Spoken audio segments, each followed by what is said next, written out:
Hello friends, welcome to my YouTube channel. Exercise 10.5 से question number 9 करेंगे। Two circles intersect at two points B and C. दो circles हैं जो B और C point के ऊपर इंटरसेक्ट हो रही हैं। Two line segments A B D, दो लाइन सेगमेंट्स, एक तो A B D and P B Q are drawn to intersect the circles at A D P and Q. दो लाइंस बनाई गई हैं, ए बी डी है और एक पी बी क्यू है, और ये सर्कल्स को इंटरसेक्ट कर रही हैं पी पॉइंट पे, ए पॉइंट पे, क्यू पॉइंट पे और डी पॉइंट पे। सी फिगर 10.40 एग्जैक्टली यही फिगर बुक के अंदर बनी हुई है। Prove that A C P is equal to angle A C P is equal to angle Q C D. आपको प्रूफ करना है कि एंगल ए सी पी यानी ये वाला एंगल, ये वाला, is equal to angle Q C D, ये इसके बराबर है। ये आपको प्रूफ करना है। क्वेश्चन की फिगर बड़ी कंफ्यूजिंग सी लग रही है, ऐसा लग रहा है कि कितना मुश्किल क्वेश्चन होगा, लेकिन बहुत ही आसान क्वेश्चन है। क्वेश्चन करने के लिए मैं इसमें एंगल्स के ना कुछ नाम रख लेता हूँ।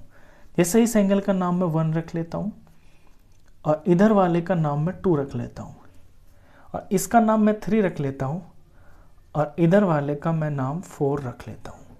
अब जो मुझे प्रूफ करना है वो ए सी पी एंगल है और क्यू सी डी एंगल है, और करके मैं लिख सकता हूँ कि angle 1 is equal to angle 3 मेरे को बराबर प्रूफ करना है। चलिए अब देखिए, एक प्रॉपर्टी होती है, एक थ्योरम होती है सर्कल की, कि किसी भी सेगमेंट के अंदर जो दो एंगल्स बनते हैं वो आपस में बराबर होते हैं। अब बड़े सर्कल पे ध्यान दीजिए। पहले तो यहाँ पे ये पॉइंट ए है और ये पॉइंट पी है, ये कॉर्ड ही समझ लीजिए। यहाँ पे नहीं है लेकिन इमेजिन कर लीजिए कि है, तो सर्कल इधर एक सेगमेंट में डिवाइड हो गया, छोटा वाला और बड़ा वाला। अब पी से यहाँ जो एंगल 1 बन रहा है ये वाला, और यहाँ ये जो ऐसे एंगल बन रहा है ये 2 वाला, ये आपस में बराबर होंगे। ये जो दिख रहे हैं आपको ओरिजिनल फिगर में, क्यों? Angles in the same segment. इसी तरह से यहाँ छोटे सर्कल के अंदर मैं बना देता हूं, ये पॉइंट मैंने डी बनाया और ये मैंने यहाँ पे पॉइंट क्यू बना दिया। इमेजिन कीजिए यहाँ पे कोई कॉर्ड है, तो ऊपर ऊपर का जो सेगमेंट है इसमें जो एंगल बनेंगे, जैसे ये एंगल यहाँ से ये 3 बना, ये डी से मैंने इधर बनाया तो 3 बना, और क्यू से जब मैंने ये वाला एंगल ऐसे बनाया तो ये एंगल 4 बना। तो ये दोनों के दोनों एंगल्स जो है ना सेम सेगमेंट में आ रहे हैं, तो ये आपस में बराबर होंगे। बस इन दोनों का हमें यूज करना है। तो सॉल्यूशन में angle 1 is equal to angle 2 जो मैंने नाम रखे हुए हैं, और यहां angle 3 is equal to angle 4। Reason दोनों का कॉमन है, angles in the same segment are equal. Angles in the same segment are equal, ये दोनों बराबर होंगे आपस में। अब एक चीज और यहां पर देखिए, आप 2 और 4 पे फोकस कीजिए।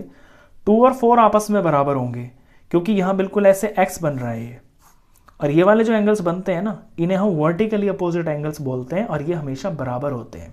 ये चीज हम यहां लिखते हैं, angle 2 is equal to angle 4 होगा।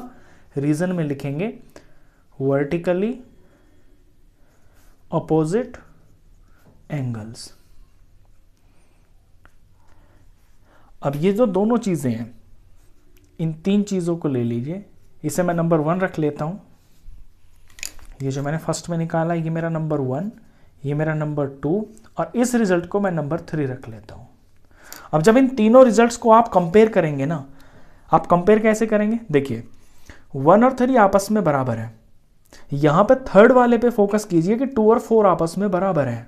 जब 2 और 4 आपस में बराबर है और इन्हें मैं ढक कर अगर यहाँ पे कोई कॉमन वैल्यू लिख देता हूँ, फॉर एग्जांपल मैं यहाँ पे 50-50 लिख देता हूँ, 50 और 50, ये दोनों बराबर है, 50-50 लिख लिया, तो एंगल 1 भी 50 और एंगल 3 भी 50, तो यानी कि एंगल 1, 3 बराबर हो गए। तो कंपेयरिंग, बाय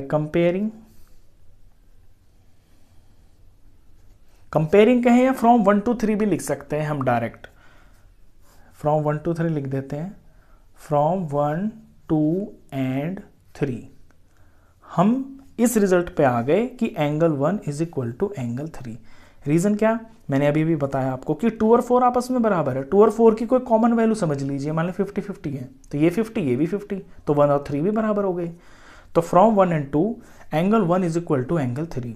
और एंगल 1 क्या है हमारा फिगर के अंदर, ACP, एंगल ACP, और 3 QCD, एंगल QCD।